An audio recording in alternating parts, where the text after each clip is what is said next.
नमस्कार, PCA news के आज के episode में आप सभी दर्शकों का हार्दिक स्वागत है।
सेक्रेट आर्टचा संचालक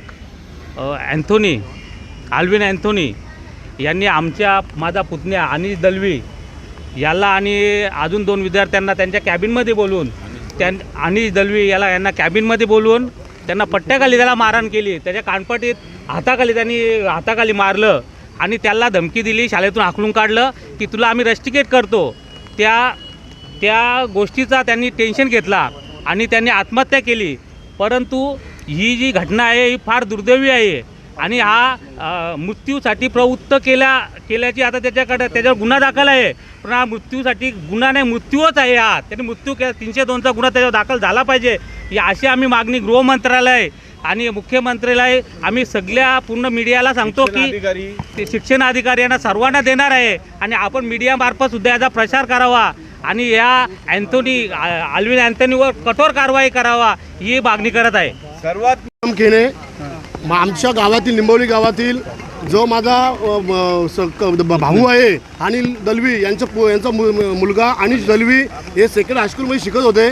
परंतु ज्या दिवशी त्यांचा काही मुलांचा प्रकार काय घडला, काहीतरी चुकी मुलाकडनं होते, पण त्या टायमाला त्यांच्या जो संस्थापक आहेत आल्विन अँथोनी यांनी त्या मुलांच्या वडिलांना सर्वांना बोलून घेतले कॉल करून। पण आमचे जे अनिश दलवी आहेत त्यांच्या वडिलांना किंवा आईला कोणालाही पूर्वसूचना न करता त्यांनी त्या मुलांना पनिशमेंट केली। पनिशमेंट एवढी डेंजर केली की त्याला स्वतः मानसिक तणाव आला। त्यांनी आल्विनने स्वतः पट्ट्याने मारले, हाताने त्याच्या कानफडात मारले आणि त्यांना पूर्ण टॉर्चर करून त्यांनी त्यांना रिस्ट्रिकेट करण्याने दाखला देऊ अशी त्यांना घाबरलं। त्यांनी दाखला दिला नाही, पण बोला पोस्टाने पाठवू म्हणून तो मृत्यूसाठी प्रवृत्त करण्यासाठी त्यांनी विचार केला की अनिशने मी आता काय करू, आईवडिलांना काय सांगू की मला शाळेतून काढलेलं आहे। म्हणून तो घरी जाऊन त्यांनी पूर्णपणे विचार करून स्वतः आत्महत्या केलेली आहे। मला शाळेंनी कुठली पुरुष नाही। माझं नाव अनिल बालाराम केने, मी